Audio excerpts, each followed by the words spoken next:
All right. Here we go back again on the final episode of this mini series of Chelsea youth players' performances this season and their expectations from us next season. So it's been pretty good this mini season. It's been well received, as I said, and a lot of people are going through the whole series and seeing a whole heap of information about all the players that we've talked about. We've had a couple of good points on Tomori's episode as well today. And obviously we did Calamat's on the Door yesterday. And today we wrap it up with Billy Gilmour being our last segment. But before we get into that, I just want to start this episode by introducing Nischal to the other side of the coin. It's his first time here. Really, really excited. I do want to quickly say sorry to Johnathan because he was looking to get him onto his channel first, but I beat him to it, so I'm really, really sorry about that, Johnathan. But Nischal, how are you, my man? I'm very good, thanks. Thank you for having me. Nah, brilliant. I love all the scarves at the back, which is fantastic touch as well.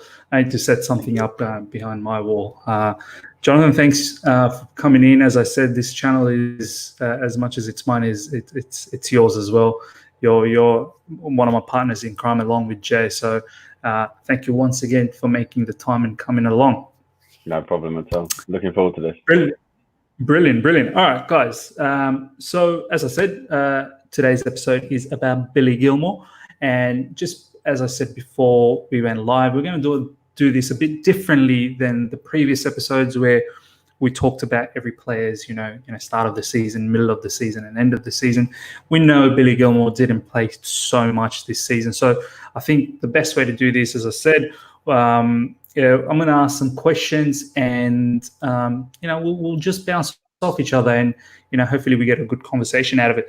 First of all, because, Nischal, it's your first time here, I'm going to give you the opportunity to just chill for a moment. I'm going to go to Johnathan first so you can, feel comfortable being second.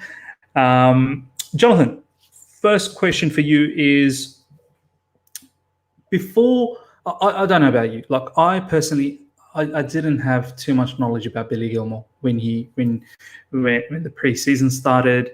There was a bit of talk about Billy Gilmour, and then obviously when the season started, Lampard made a decision that he was going to keep Billy, and Billy Gilmour was going to be part of the squad and train with us. Believe he was 16, 17.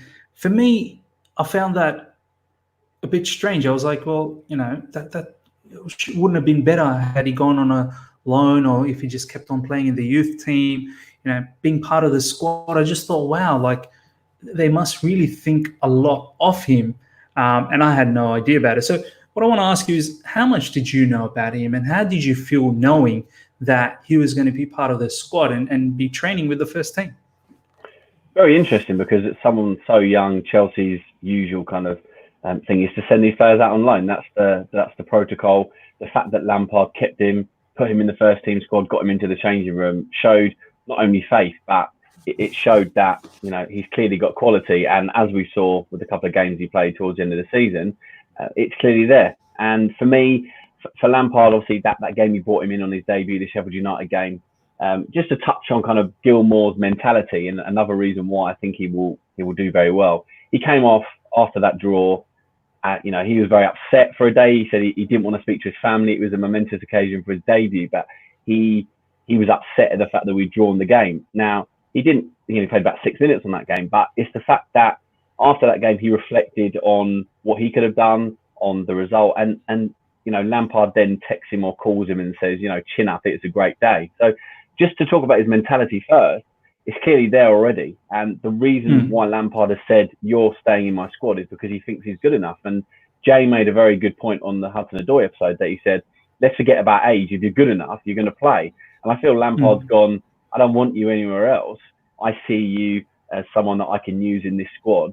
So I will play you. I mean, Lampard has said he probably let him play a bit too late. He could have brought him in a bit earlier, and he kind of regrets that. So it's very interesting how Gilmour, carries himself. He speaks pretty well. And as I said, a couple of interviews he's done where he kind of knows his role and what he can do, because he's quite a slight frame. He's got to be a step ahead, and those things have made him the player that he is today. So yeah, I didn't know much about him, and I don't think a lot of Chelsea players or Chelsea fans other than the ones that watch the youth teams know much about him. But he certainly announced himself on the scene towards the end of the season. Yeah, look, I may not have known too much about him prior to the season, but I'm so glad Frank's made some really, really key decisions this season. We've touched on many of his man management skills, and this was probably another one of those really, really stupendous decisions he's made for the season by keeping. And I'm sure he's probably had, Jody Morris's, inside behind it too, and a whole heap of other people that must have given him the backing to keep him. Nischal, the question I have now for you is, Johnathan just touched on it, his debut against Sheffield. Now, I'm not sure if you were following me back then or if you'd known. I'm pretty sure Johnathan wasn't following me back then. It wasn't that, prominent in football Twitter at that stage. I remember after the Sheffield game, Nizar, one of the journalists, he came out and he said, I'm so happy for Billy Gilmour to make the debut.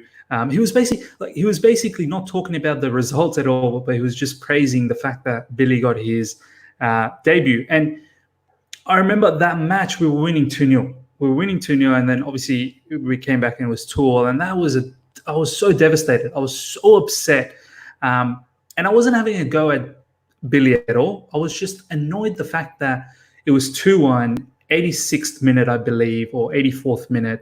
Kovacic came on and Billy Gilmour Kovacic came off and Billy Gilmour came on. And it was just annoying for me that what was the purpose of that substitution? I get he was trying to get a debut at that point, but I was sort of thinking that debut could have happened any time. Like, why then, when there was just only a few more minutes to go? Why not secure the lead? You've got, I remember, I think Andreas Christiansen was in the bench. It would have made far more sense for me if a centre-back came on and just to shore things up.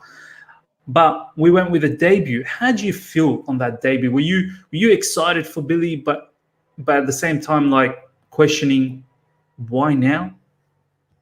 I was definitely excited to see Billy Gilmour make his debut because Johnathan mentioned that he didn't know much about him before, but I did know a bit about Billy before he came up to the first team. He joined the youth setup in 2017. He'd won the FA Youth Cup in his first full season, and he'd been a key part of that team. So seeing him make his first team debut against Sheffield United, I was very happy, and I trusted Lampard to bring him on at that stage of a game because, of course, you bring on youth players in league games, usually when the game's over, the results all wrapped up. And, of course, it was a slim lead. We were still only winning 2-1, and Sheffield United being much better than us in the second half. So when he came on, I trusted Lampard. And then when they equalised, of course, I was extremely frustrated with the result, criticising why would you allow him to get back into the game after being 2-0 up? Why would you give them the chance to even have a better second half? And I think the result and the way we drew the game definitely marred Billy Gilmour's debut. But even just watching those 6-10 minutes on the pitch for Billy, he did play really well. He looked at ease, he looked comfortable, but his debut was completely overshadowed by the result. And it wasn't until, in my opinion, 3.5 weeks later when we hosted Grimsby in the Carabao Cup that we really got to see him. And because we won, we really got to appreciate him as well. No, spot on, man. I think I made a video. Here's a message for you kind of video, and that was against Nizar, where he was praising. He was having a slight dig at Sari from last season, how he didn't allow any youth players debut, but obviously Frank in his first few matches has allowed Billy Gilmour's debut, and I was really annoyed that Nizar was harping on about that. But as you said, I'm glad. I was happy that he got his debut, but I was just a bit annoyed that it didn't have to be at that point. But moving on to the next question, Johnathan, as Nischal touched on, we saw the version that we know of Billy in the match against Grimsby finally, and I remember watching that match as well. He looked phenomenal. Like the way I know it was Grimsby, I know it's a lesser opponent, but he just had so much time in his hands. Like the way he was moving, everything. It just felt like everything was in slow-mo for him, He was just his passing range, the way he used to just find all the players in the wings, finding key passes through the middle. How did you feel watching that match? Did you watch that match firstly, and how did you feel watching him in that match? I was supposed to go, but I couldn't in the end, so I had to give my ticket away. So I was a bit annoyed, obviously, winning 7-1, having quite a few young players play. So for me, I rewatched the game. Obviously, James got a goal. I'm pretty sure he did. And quite a few other youth players played well. But for me, the way he, as you say, he's got time on the ball. He's got a very good footballing brain. He always wants to be a second ahead. He gets the ball. He knows where it's going to go. He's one of the players that is so intelligent that, when he's on the ball, you know that it's going to get to a safe destination. And, it's not just one position he can play as well. I think he can play in a variety of positions. In that game, he showed his passing range, but he also showed his maturity. He's 18 now. And the fact that every time, there was the ball was around him in midfield, in the defence, it was, left or right. He's getting his hand out. He's saying, trying to shift plays. He's trying to move the ball. And when he gets it, as I said, he moves it on in a sensible way. Sometimes it's sideways, sometimes it's back, and people get criticised for that. But he does the simple things very well as putting the ball forward. So for me, I was really pleased to see him because, as I say, before the season, I didn't know much about him. I know we paid a little bit of money to Rangers to him. So, I just think his maturity in that game was another reason for Lampard to go, I can trust this player, and this player is going to be a part of my plan because of, I go back to maturity. He, in that game and the other games he's played, he just despite his figure, he's quite strong as well. He protects the ball. So, I was really happy to see his full debut, a full 90 minutes anyway. Oh, fair enough. Nischal, did you think after that game against Grimsby, because it was a long time until the next game sort of came around. I think it might have been in the FA Cup against Man United. Then there was League Cup against Man United, and then another FA Cup against Hull. But there was a lot of gap in between after that sort of Grimsby special performance. Were you sort of, from a fan's point of view, annoyed that you didn't see a little bit more of Billy Gilmour in between? I wouldn't say I was annoyed because I think he definitely took his chance against Grimsby. I was lucky enough to be at the game and being able to watch him make his full debut. You could really see he was mature. He had his passing range. He was comfortable on the ball. He was skillful. He was able to do everything that he could.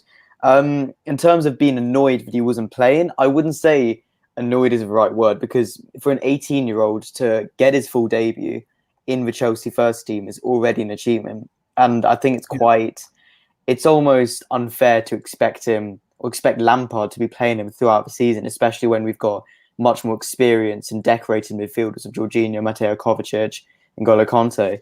So it would have been nice to see him get more opportunities, but I think, watching videos of Gilmour doing interviews talking about waiting in the wings and waiting for his opportunity to come, it's good mentality building for him to play one game and then not play for, like you said, maybe 2-3 months. But on the other hand, to even have that opportunity to play for the Chelsea first team is a testament to his talent. Nah, spot on, man. Spot on. I think well said. At the end of the day, no matter how much we'd want him to see after that Grimsby performance, as you said, we had a stellar midfield at that moment with Jorginho, Kovacic, and Kante. And it was always going to be a bit difficult for him to get those minutes. Johnathan, nonetheless, though, as we keep rolling the timeline, then comes the moment just before the lockdown where there was a plethora of injuries and suspension to Jorginho as well. Let's talk about the Liverpool performance first up. I remember I was worried. There was no Kante as he's injured. Jorginho was suspended. So I knew the natural selection would have been Billy Gilmour. But I was kind of worried that, is he going to be able to cope against a star-studded Liverpool lineup, FA Cup match, blockbuster match? Liverpool will be looking to win as well and want to get another silverware this season. And obviously, they've been criticised in the previous games, Liverpool, where they fielded a very, very weak team in the FA Cup. So I had a feeling that they were gonna put in a strong team, and which they did. How did you feel at the end of the match when Billy Gilmour was announced the man of the match and the performance he gave us? Did you kind of see that coming, or were you sort of very surprised that, wow, like I did not expect that from him? Even your most avid Billy Gilmour fan would not have said he's going to be man of match at the end of the game. I think everyone was really excited to watch him play. Okay, it was a slightly depleted Liverpool team, but it was certainly an opportunity. And obviously with Jorginho's suspension, we're all thinking if he does well, he probably plays in the Everton game. And he certainly took his chance. So you can't ask for much more than he did. He pretty much every part of a midfielder's game, he nailed it. So I was very happy. You know, everyone talks about the Fabinho bit where he kind of shrugged him off the ball, but it was his transition in play. He was always positive. It was always quick tempo, and that's one of the reasons why we beat Liverpool, partly down to the strength of the midfield. So I was really, really impressed. And going into the Everton game, he was pretty much on everyone's team sheet, which you would not have said before the start of the game. So I think everyone was pleasantly surprised. I think Lampard knew he had it in him, and the fact that he could count on him was fantastic, because, as I say, Jorginho was suspended. We were looking a bit light, and even your Barkley, he did really well in that game as well. But someone like Gilmour allows someone like Barkley to shine because of the role he was playing. So really, really happy, and he was instrumental in both of Chelsea's last two games. Nischal, you probably might know one of my things that I do in football Twitter is do a lot of threads after the match, analyze player by player and get little footage of them and try and really bring that to the fan base. I had to do one for Billy Gilmour after that match against Liverpool, and the clips I got just obviously I watched the match, but when I sat down and really went back into some of these clips, it opened my eyes into the stuff that he actually did in the match. So what I want to ask you is his technical ability, that was fantastic, but even his defensive ability, the way he tracked Mane, the way he got the interceptions, the way he would drive the ball from the defensive phase into the midfield and into the forwards area, much like Kovacic. How did you feel seeing those moments from Billy? And did you ever think, watching those things, that, wow, we've got a serious player in our hand? It feels very reassuring to see Billy play like that, and especially very encouraging for the future, where we've got maybe N'Golo Kante approaching the end of his career. He's getting more injuries, he's getting older, we can all admit that. And to see an 18-year-old, like we've already said, play with such maturity and such quality, it is very encouraging for the future. And it shows that we've got a brilliant midfield option for the future. And in terms of playing in the midfield and playing against Liverpool and Everton, both of them were incredible performances. And whether I could say I expected them, I wouldn't have said, like you said, to expect Billy Gilmour to be man of a match in both games.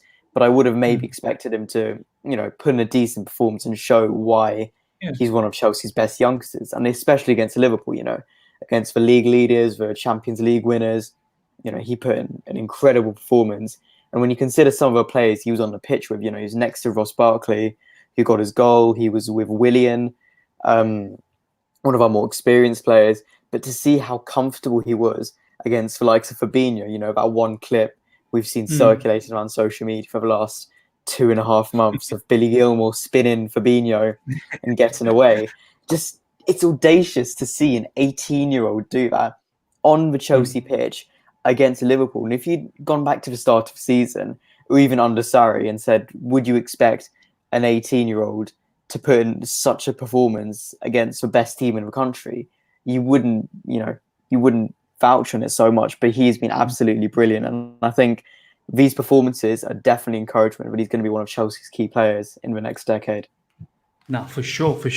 Johnathan, touching on those defensive moments. There was that Mane moment where he tracked him down nicely. Mane was in the clear, tracked him down. There was a couple of moments in the opposition half as well where he put in a very, very, threw his body in the line and won the ball and then initiated another attack.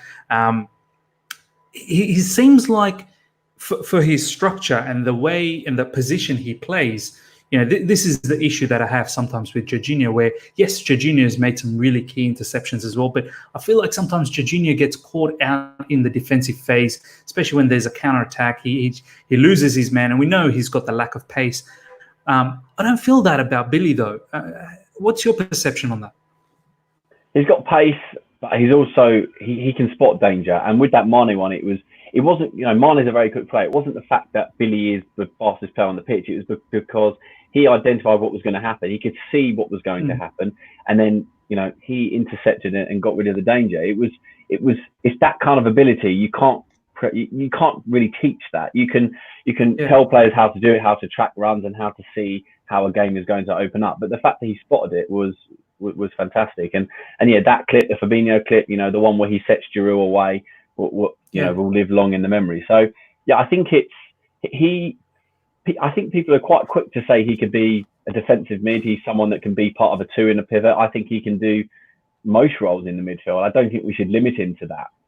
Yes, his defensive side is fantastic, but if you look at the Everton highlights, he was quite out the pitch. Sometimes he was on the edge of our box, putting the ball in, laying it off. So I think one thing I would say is don't limit this player. I think he can do everything. And as I said, I'll go back to the interview he did where he said, because of my frame, I've had to adapt. I've got to be quicker on the ball. I've got to use it correctly. I've got to see where the ball is.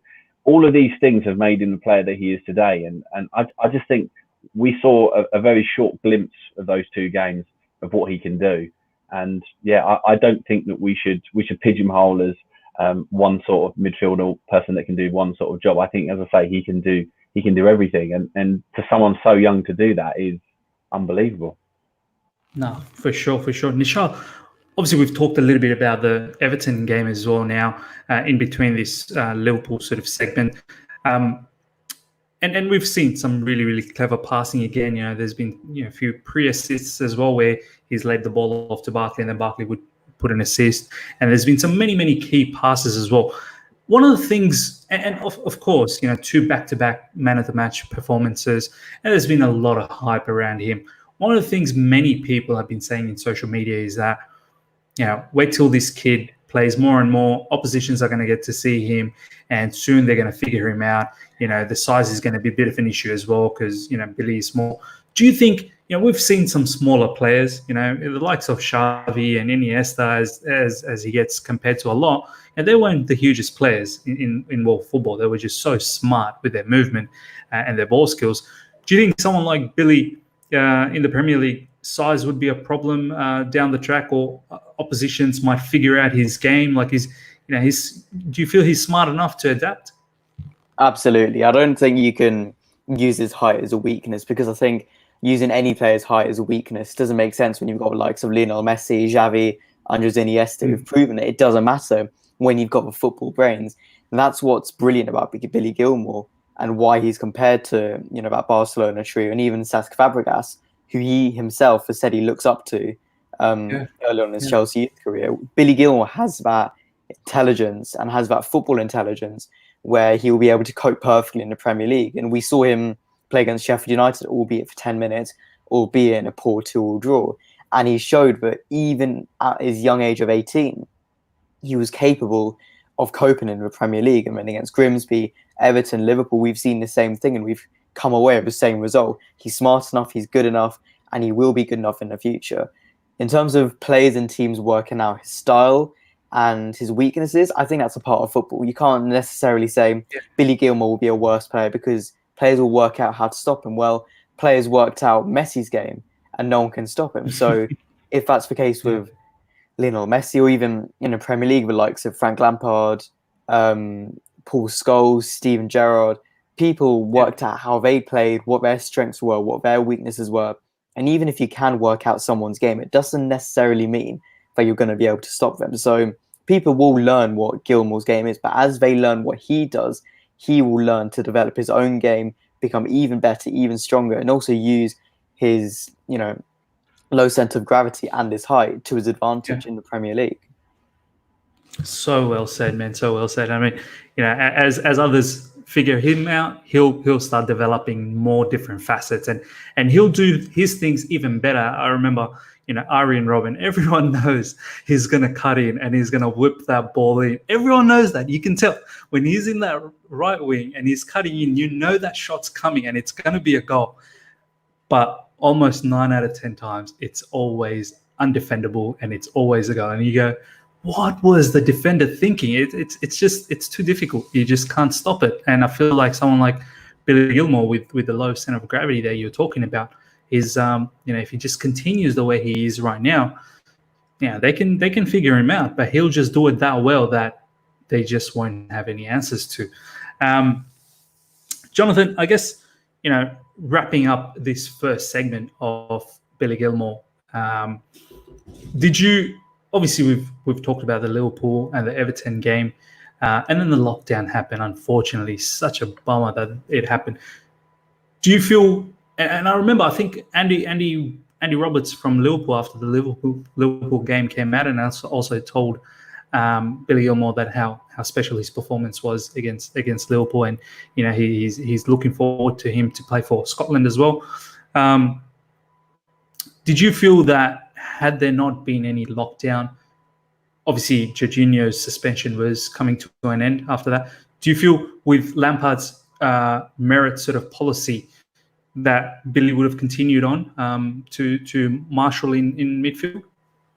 I think he would have done. As you say, you point to Lampard saying if you train well, you play well, you keep your team in, you keep your place in the side, and I think he probably would have done. I mean, Jorginho, yes, we had a lot of other injuries though. We had Kovacic, okay, but your Kantes and things were out. Okay, Barkley was coming into form. I mean, I think as Nischal said before we started recording, I mean, Kepa, Barkley, Gilmour, all three of those were coming into prominence again. So, do I think Gilmour would have stayed in the starting 11?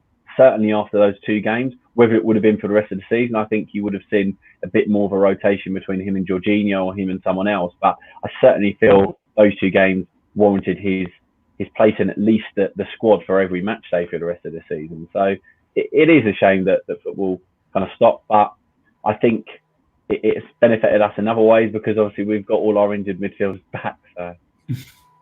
No, fair point. I would have kept him on as well, to be honest. Regardless of Jorginho being back, I was just thinking that we looked so much, and this isn't just on Billy, but we just looked so sharp in those two games against Liverpool and Everton. And it's surprising, not having almost half of your key members of the team and how sharp we looked.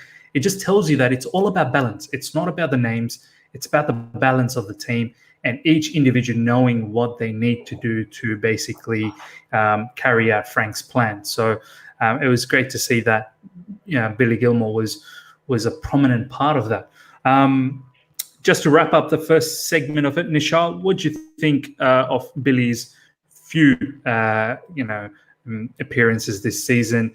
How would you sort of sum up your sort of situation about him just before the lockdown? Was it a good progress that you feel that you've seen from Billy? I mean, I think I've already said it in analysing each of the games, but to sum up, yes, I think he's been brilliant in every appearance he's made, and from game to game, he's got better from Sheffield United to Grimsby, and then all the way up to Everton, Liverpool. I think he's been fantastic, and he's shown us his quality, and it's been extremely encouraging for the future. I think it's definitely encouraging for the rest of the season, whenever that might happen or whether that even happens. And, certainly for the next 2-3 years or even the whole of a decade, I think it's going to be certainly very exciting to see how he develops and how he grows into his spot in Chelsea's midfield. No, absolutely right. Johnathan, you feel the same as well? 100% spot on. Brilliant. All right. On to the next segment, which is our expectations for him next season, right? We don't know whether Premier League is going to be back. It may be back, but it almost feels like it should just be cancelled and we can just focus on next season and move on. But nonetheless, let's talk about our expectations from him next season. I've got a couple of questions here. I'll start off with Johnathan. Jay and I and yourself, we touched on this a couple of episodes back when Declan Rice's name was thrown around, and we kind of said, well, I kind of said I was very, very, opposed of Declan Rice. There's a lot of fans out there that want Declan Rice in our team. If Jorginho goes, but my question to you is, if we do get someone like Declan Rice or another, defensive midfielder, I feel like we're quite stacked. If we don't sell Kante, he's still there. We've got the likes of Ruben Loftus-Cheek, Kovacic. Then you've got Mason Mount as well, who should probably feature a little bit more in the sort of midfield to that second striker position. Do you see there's a need to get any more midfielders, knowing that there's also Billy Gilmour, and perhaps we may even bring back Ampadu? The thing with Rice, it's not about his ability, because he is very functional. He does his job very well for West Ham, but because of his price tag, because of the other players that we have, you look at Gilmour, you look at Ampadu. I just don't feel that we need him, especially taking them into consideration. There's nothing against Rice. I don't have anything really against him. I just don't think him coming into the side is going to massively improve us when we've got those other players. So, there's talk obviously recently about Jorginho being sold, and people saying, do we need a replacement if he's sold? Now, if we didn't sign a replacement for Jorginho, okay, we might be a little bit light, but because of the prominence of these two players, your Gilmour and your Ampadu, I wouldn't be very disappointed if that was the case. Obviously, I'd like to keep Jorginho, and unless we get a crazy bid, I don't want the swap deal. But I just feel we are fairly well set for our midfield for the next few years because of the strength and depth that we have and the youth that can come in. So yeah, I just think we're going to get a lot of transfer links, and there's going to be a lot of talk. But I'm fairly confident that if there's no ins and outs and we bring Anthony back in, I'm fairly comfortable going forward into next season with what we have. So, Nischal, question for you is: let's entertain the fact that Jorginho doesn't go, that he stays next season. Do you see someone like Billy Gilmour really, really pushing the boundaries and making a claim for more minutes next season, knowing that there's still Kante, Jorginho, Kovacic, who, as we've already mentioned, that the star-studded midfield that we have, and he found it very difficult this season to get some minutes. But do you feel next season he definitely probably demands a few minutes? Definitely. I mean, if you look at this season, for example, he was maybe 4th, 5th choice midfielder behind Kovacic, Jorginho, Kante, and Barkley. But I think he's shown his quality, as I've said, and he's shown that he can push and he deserves more minutes. And I think from now on, he's only going to get more and more game time. Obviously, with Ruben Loftus-Cheek coming back, that's going to be even more difficult. But if you say theoretically someone like Kante finally leaves after having been injured for the majority of the season, or even Ethan Ampadu gets sold permanently, I can definitely see Billy Gilmour going up in the preferences and going up in how much Frank Lampard wants to use him in midfield. It won't be easy because, as you said, we've got a really good midfield, and it's probably the one position in the whole pitch that we've got sorted for many years. But if Billy Gilmour can keep performing and keep doing what he's done in his very limited game time this season, I don't see why he couldn't even be up there in the first choice midfield of maybe Kovacic and Jorginho either side of him, or Jorginho and Loftus-Cheek either side of him. Could you perhaps picture, if Jorginho does stay, perhaps picture Billy and Jorginho playing in a midfield together? Or do you feel if Billy does get more minutes, Jorginho is probably the one that's going to get hurt for less minutes? I mean, if we look at it currently, Kovacic is going to be the one who stays in the midfield. And in that case, yes, it would be Jorginho who drops to the bench. But so much can change in a matter of months throughout this season or next season. Jorginho could get injured. He could get an awful injury, God forbid. Mateo Kovacic could drop out of form. Ruben Loftus-Cheek could come back even better. One of the midfielders could be sold. It's hard to say what scenario is. But if we're looking at right now, where Kovacic is in the form of his life, Jorginho was suspended, and I still think he was doing all right, but Kovacic definitely doing, a bit better than him. It would more likely be Kovacic and Gilmour. But as I've said, it's hard to predict what scenarios we'll have, who will be injured, who will be suspended, who will be out of form, who could leave club. So it's hard to tell for the future, but he could be anyone in that midfield. No, absolutely. Jonathan, you've mentioned previously that you don't want to sort of pencil Billy down in a particular role. Where would you, for the time being, picture him next season as his best role for us, for the team that would work with him? Would it be a double pivot? Would it be the 4-3-3 as him being the deep line playmaker role? Would it even be one of the midfielders, right centre mid or left centre mid? Where do you feel the team gets the best out of him next season? Very good question. I mean, a lot does depend on, first of all, the formation we play. So if it's a 2, I would, he looked very comfortable. I would continue that. I mean, he can play in a 3, and it all depends on whether Lampard wants to play the 2 or the 3. I think he can play in both. But right now, I feel, because Ziyech isn't coming in yet, I feel we do stick with the 2. So I'd play him and Kovacic very comfortably. And going into next season, I think it also depends on the midfield.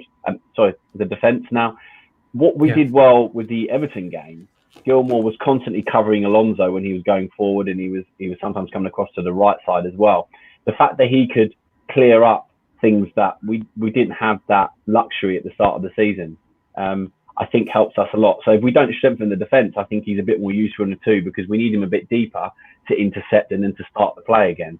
So it all depends how Lampard wants to use him. It's very interesting, and it's formation, defence, injuries as well, suspensions. It's very difficult to say, and you've got to take everything else into consideration. So I'm happy for him to play in any way that the team needs.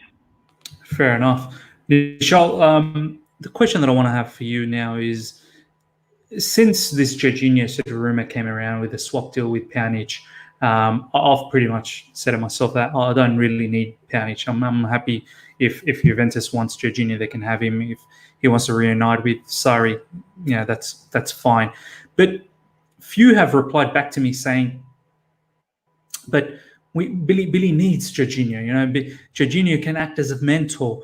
And then I sort of looked at him like, well, clubs move on. Billy doesn't necessarily need him as a mentor. There's other mentors as well. There's still Kovacic, there's Kante, there's Azpilicueta. Like, there's other leaders around the club that can, and he's developing whether or not you do have Jorginho as a mentor or not. So are you one of those people that sort of feel, now we need to keep Jorginho because Billy's game sort of resembles that style, and it would be good to have Jorginho as a reference? I don't think we need to keep Jorginho just for the sake of Billy Gilmour, because on the point of mentoring, he doesn't need Jorginho when he's got the greatest midfield in the history of the club managing him. When you've got Frank Lampard as your mentor, you don't need anyone else. It's as simple as that. That's in terms brilliant. of keeping Jorginho, that's going to get retweeted in my page. Just look absolutely. out for that. Good. But in terms of mentoring, he doesn't need Jorginho, but Chelsea need Jorginho. We've seen in the last 2 seasons, he's been a crucial player for us. He's, the key of Mauricio Sarri's Sarri ball style, and he's also been a very important player of the season. And in terms of a swap deal, I don't think we need it. A swap deal for us would want to be getting an improvement on our team, but it seems counterproductive to get rid of Jorginho for Miralem Pjanic, who, don't get me wrong, fantastic player, really great footballer, and would be an asset to the team. But at what expense? At expense of getting rid of Jorginho, sending him back to Italy just so he can be with Sarri. I don't see the point of it, and I don't see how it would benefit us apart from losing one of our best midfielders of recent years, I'd say, and the key part of our midfield. It doesn't make sense to me. Yeah, no, fair point. And that's exactly what I said as well, that there's a lot of people that want a replacement if Jorginho goes, and I was sort of thinking, well, we've got plethora of midfielders. Fair enough. If you want a replacement, we can. There's been a few names that have been thrown around. Let's get a proper DM, in the likes of Thomas Partey or Ndidi, and a few other people been thrown around. But I personally don't think, as I said, we've got so much in midfield already. We could probably use that money from Jorginho and use it for a left back or a centre back, and really, really go out there and put that cash into those positions.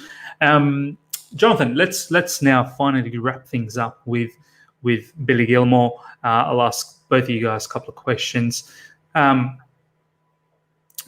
you see Billy Gilmour as down the track being a sort of a leader like Frank Lampard as well, being one day a captain of Chelsea. Do you see that kind of attitude from this lad already? That sort of vibe that you get, that he's got that ability to basically carry the team, perhaps the way Frank has done several times for us. Possibly. He looks a bit quieter, but as I've said, when I've seen him live and on TV, he does seem to want to dictate play. He's constantly kind of asking about positions, where the ball's going. So maybe I think that's a few years down the line. He needs to develop himself. Putting that stress on him, I wouldn't want that at such an early age. But possibly in the future, I see him being part of an integral spine in the team. Once we can get that goalkeeper, centre back, midfield, striker kind of spine going, which we have got quite a few candidates for, it will help us going forward. So yeah, possibly. But I think we've got a few other players that need to step up and take the leadership on, because the likes of Jorginho won't be around forever. Kante, Azpilicueta obviously captain at the moment, so he could be a candidate certainly. Definitely, man. Nischal, final questions before we wrap things up. Out of all the youth players that we've talked about in this series, if we look back and all the youth players that we've had, where do you put Billy Gilmour as the talent, like in the talent meter for you across these youth players that we have? What, youth players in the first team? In the first team, yes. I don't think you can necessarily say this player is way more talented than this player, because they all have to be talented enough to even be in the Chelsea first team. I like the diplomatic. Very diplomatic, and that's been proven over the last decade. How many youth players have we seen successfully get into the first team? Very few. And this season alone, we've seen 6-7 players be regular first team players, and then we've seen Mark Guehi, Tino Anjorin, Armando Broja get minutes in the Cup and even the Premier League. So I don't think you can necessarily say so-and-so is better than so-and-so, end of, because to be in this position, to be in the Chelsea first team, under the management of the club's greatest player, alongside players who've been in the club since 2013-14 in Cesar Azpilicueta and Willian, to even be in this position at a top 6 Premier League club, you have to have enough talent. So instead of ranking them all and saying so-and-so is better and saying the rest are awful, this is the only good player, I think we need to appreciate that they're all in this position and they've got very bright futures ahead of them. I love it, man. You're gonna be the Prime Minister soon. I know it. I so know it. But I'm not much of a Prime Minister, so I'm gonna put it out there. For me, I feel definitely Reece is a big talent. There's no doubt about that. Like when I rank all the players that we've gone through in this series, Tomori, Tammy, Mount, Reece, Callum Hudson-Odoi, Billy Gilmour. As you said, to be honest, you're right, Nischal. Like they're all phenomenal talents, and to be part of the Chelsea first team, you're fantastic as it is. But for me, obviously you've got Reece. I think I would probably put Reece as the number one talent out of all of those, because of his just crazy beast ability that he has for a right back and what he can be. And then straight after that, I would put someone like Billy Gilmour. For me, he's not too far away from Reece. Just the technical ability that Billy has, his vision, his even to throw in his defensive attributes in with all of that. Just for me, this is a player that honestly I get goosebumps thinking we've got someone huge here that we can build a team around. So yeah, that's pretty much it, guys. Any final words? How'd you find your first time being in the other side of the coin, Nischal? Very enjoyable. Great to speak to both of you about Billy Gilmour and about everything about Chelsea. So thank you very much for having me on, and hopefully I can be back soon. Oh, you're 100% going to be back. Don't you worry. I'm going to have you back. We've been growing this. Obviously, you might have seen I've had Jonathan and Jay quite a lot. I'm going to have you on as well quite a lot. And the page is the other side of the coins page is loving all you guys, and seeing these little clips. They feel like they get a lot out of it. Last thing before I let you go, Nischal, do you want to plug any of your things? What are you going to be up to in the next few weeks? And so I know you're very busy with interviews and articles. What are you up to? Talk to us. So, as we said before the show, I'm back on Bundesliga duty this weekend, which I'm extremely excited for. On Saturday or tomorrow, I'll be covering the Revier derby between Borussia Dortmund and Schalke on 90min.com. And Nice. I'll be keeping up my work on 90min, all things Chelsea, and my blog. And I'm currently working on an interview with BBC Match of the Day commentator Mark Scott, which you'll be able to read very soon on Nischal's blog. So nischalsp.wordpress.com. I'll have all of those information in the description. Everyone that's listening and everyone that's following the other side of the coin, follow Nischal. This is a serious journalist in making. So follow him. Johnathan, my bro, you know I'm going to have you back without a doubt. We've got so much more planned for this channel. I've already told you about my next thing that's going to come out, a little snippet for everyone that's listening. A big debate is going to come, and hopefully it's gonna rock the world, and it's going to be live, so it won't be a sort of pre-recorded thing. Hopefully it'll be live and everyone can join in and comment and whatnot, and it'll be a great debate. Johnathan, what's in your radar during the weekend? Yeah, thanks for having me again. It's really fascinating to see Nischal talk. I'm a massive fan of him, and that's why I my channel. And it's minuscule to what he's getting on or the things he's doing at the moment. So yeah, I think he's going to be a big player going forward. Bit disappointed though, Miz, because you normally give me ultimatums, you normally force an answer, but you let him be very diplomatic. But I would have said the same answer, to be fair, because I don't think it's fair that you rank fair. So for me, obviously, as Jay said in the last episode, trying to push SW6 forward. We're obviously going to try and do a little bit on the Bundesliga.